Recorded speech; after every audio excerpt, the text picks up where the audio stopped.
This book made Samantha Power a rock star on the foreign affairs circuit.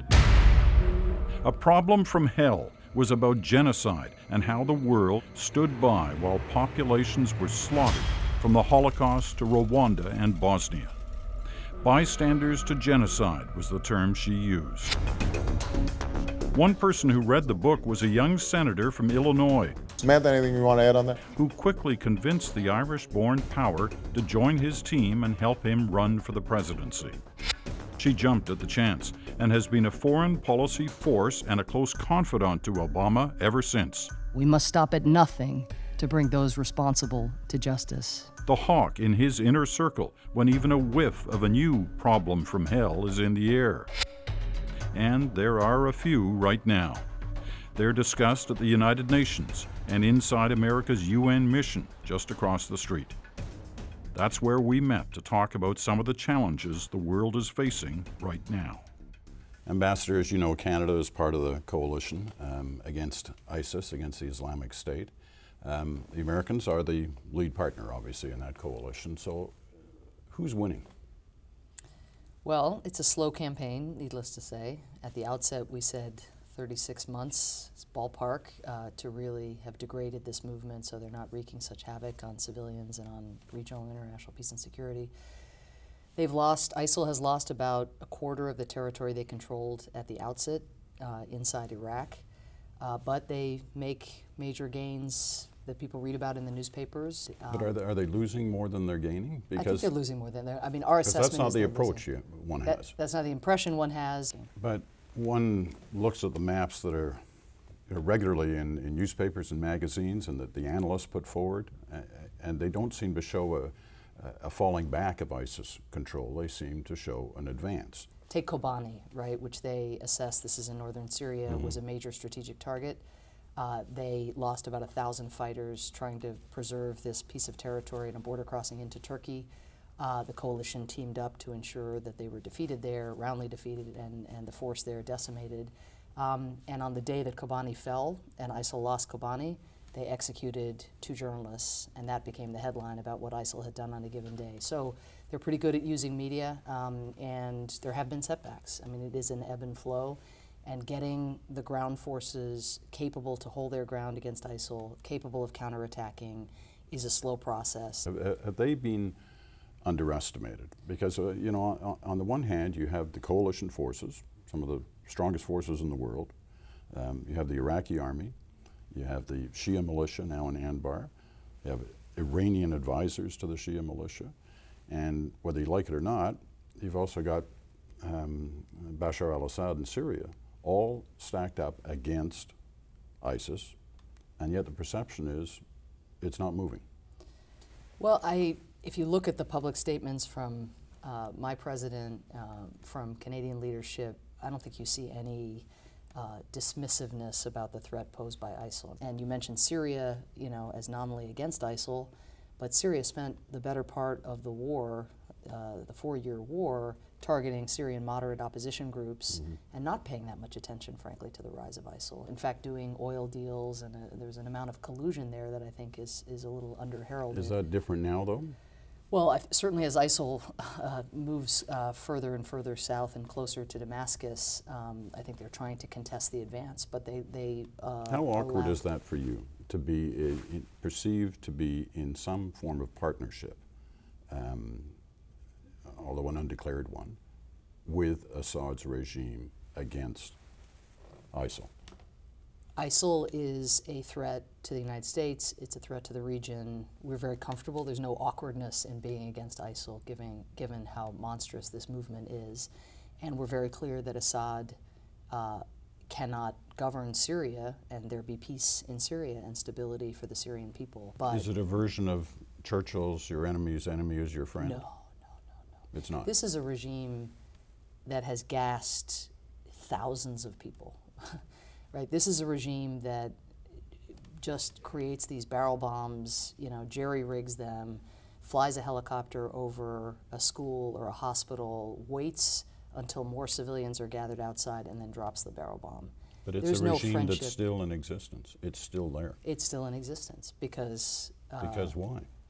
Well, because it has some very powerful backers in the international community, and because just because you believe a regime has lost its legitimacy and that there can't be peace in a region for as long as that regime exists doesn't mean that you're going to militarily deploy several 100,000 ground troops to a foreign country in order to change the government. Part of the reason you came to such international attention was your book, which was partly based on your experience in Bosnia and the genocide that took place there. Are we looking at a modern-day Bosnia in Syria? We're certainly looking at a campaign of mass atrocities. Is it genocide? And then along with, well, the Syrian regime is not targeting an ethnic, national, religious group as such, but I don't think the semantics detracts from the larger point that it's systematic crimes against humanity. And that's why President Obama has taken every tool in the toolbox out short of U.S. war against the Syrian regime. But didn't so you, that those crimes wouldn't you stop. have talked, wouldn't the Samantha Power of this era have said you've got to use every tool in the toolbox? Well, the Samantha Power of that era and this era is actually the same Samantha Power, and it is always the case for any policymaker that you have to weigh the costs and benefits of using any particular tool. Hundreds of thousands of U.S. troops have cycled through Iraq, and we are living with the Iraq that we see today. It is not the case that simply deploying hundreds of thousands of ground forces, you snap your fingers and you bring about an end to crimes against humanity or an end to the kinds of groups like ISIL.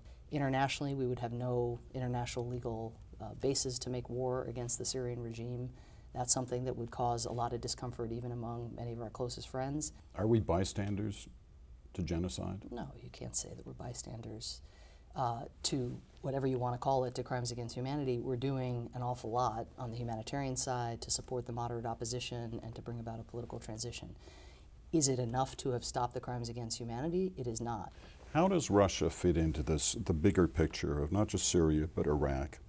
The Assad story, you've already hinted that if Russia wasn't using its veto, Assad would probably be gone. Is that a fair characterization? I don't think it's, you can't know what would have happened, but the divisiveness within the Security Council has been a signal, along with all the armaments and the money and all the other supplies that Russia has provided to Assad, that he's free to keep doing what he wants to do with impunity. I want to read back a comment you made just a couple of weeks ago about Russia, about Putin actually, because I found it fascinating for a number of reasons. You said, it's not clear where Putin's ambitions end. Now, to be fair, you were talking about Ukraine in that point. But that language kind of harkens back to a Cold War era. Are we in that kind of a situation in our relationship with the Putin regime?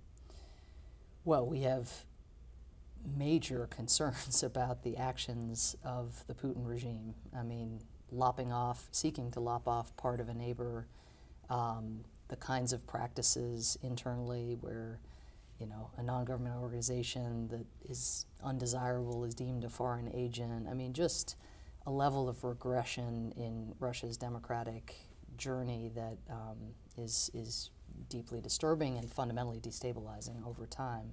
Do you trust Russia? Well, let me finish the other half of it, because I think it's less visible. We're also working with Russia to ensure the peaceful denial of a pathway to a nuclear weapon for Iran. And I think there has been an ability, you have to compartmentalize, because your responsibility is to maintain international peace and security. And so you call a spade, but we can't allow the international system to shut down. Given the need for collective solutions, it's in everybody's interest for us to continue to cooperate in as many areas as we can. As you know, because you saw them on the ground in Bosnia, Canada has a history on the peacekeeping front. In fact, it was a Canadian Prime Minister, Lester Pearson, won the Nobel Prize in the 50s, partly because of his idea on peacekeeping. That's kind of changed over time in terms of Canada's role. We have 100 and so peacekeepers out there. Most of our military is involved in upfront combat. You want to see, and your government wants to see, countries like Canada becoming more involved in peacekeeping. We do. Because why? Very much. Well, first of all NATO countries made the commitment to meet the 2% military expenditure threshold. And while I'm a big believer in social programs, most Canadians are a big believer in social programs, everything comes at the expense of everything else.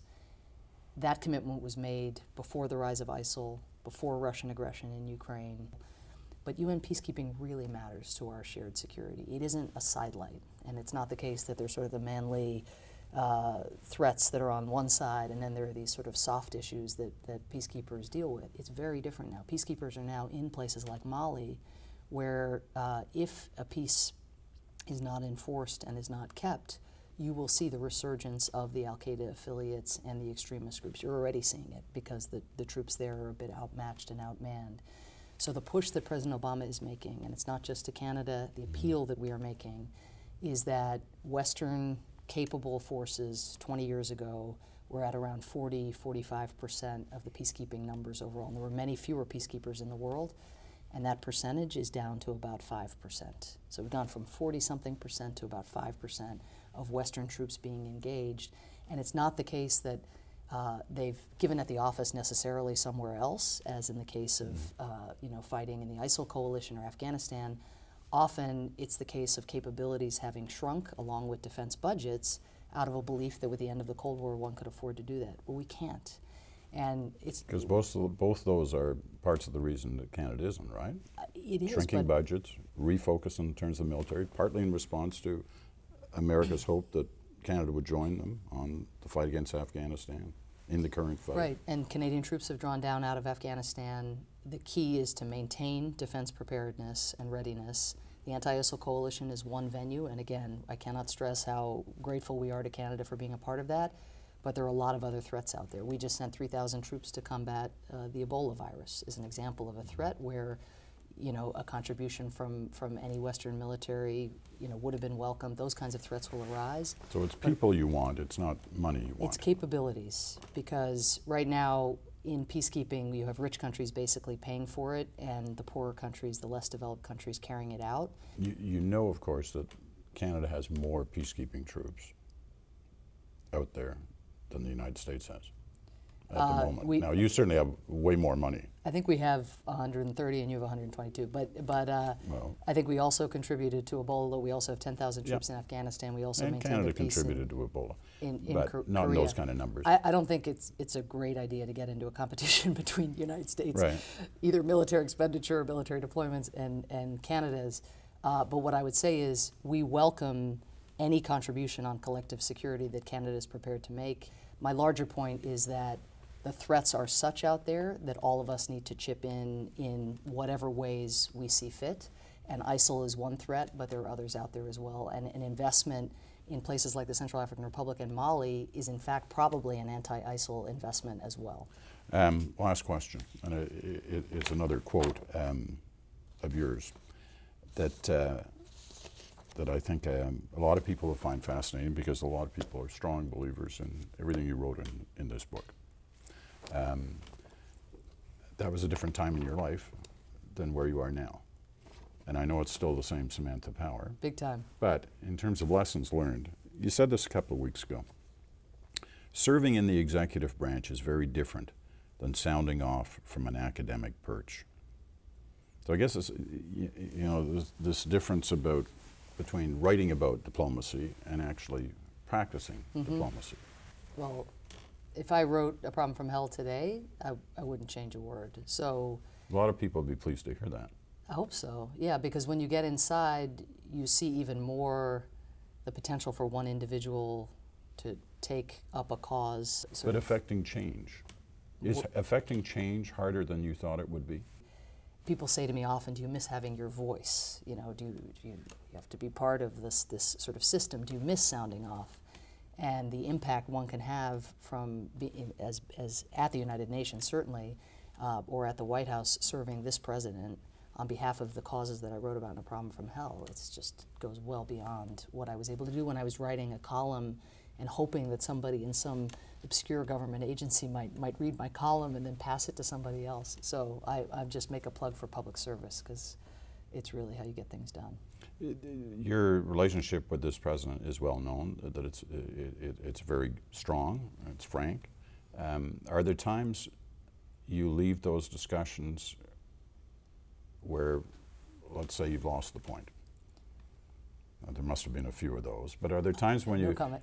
Yeah, but have there been times where you go, I wish I could have just made that argument stronger or made that point more clear? Yeah, I am a very self-critical person, so absolutely, if whether with him or with other members of the cabinet, of course I say to myself, like any person in any profession, like, there was that one other argument I could have made and maybe it would have, but I think that's life, and that's just a motivation to go into the next meeting and make this perhaps the same point. I never give up, even if I'm not winning, so I'll just make the same point and then, you know, have mobilized additional